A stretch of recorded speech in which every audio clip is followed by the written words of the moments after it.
My wife and I have decided not to have kids, which is just a personal decision, but our friends are very angry at us.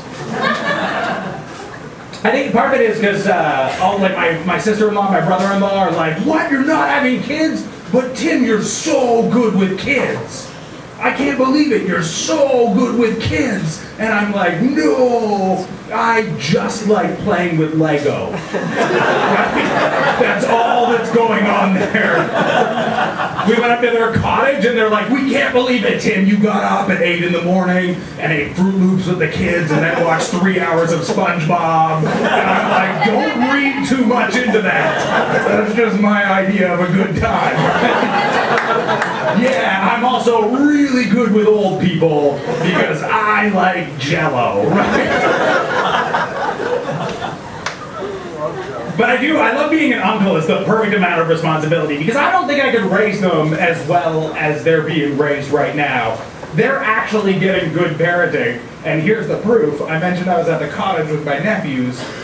Gray, who's now 7 years old, comes up to me. I'm doing dishes at the sink, and he burps like across the front of me, not onto me, but just to sort of try and assert his dominance like a young lion. He comes up and burps at me. So as an uncle, what do you do, right? I don't know what to do. My first instinct is just to point at him and be like, "You cannot tell your parents about this." And then I flex my body as hard as I can and just let out the biggest fart.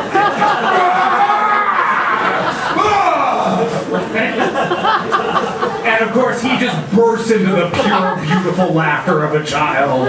And I'm just the happiest I've been in months. And then he stops laughing and he says to me, "You know, Uncle Tim, when someone says I'm not supposed to tell my parents about something, I'm supposed to tell my parents about it."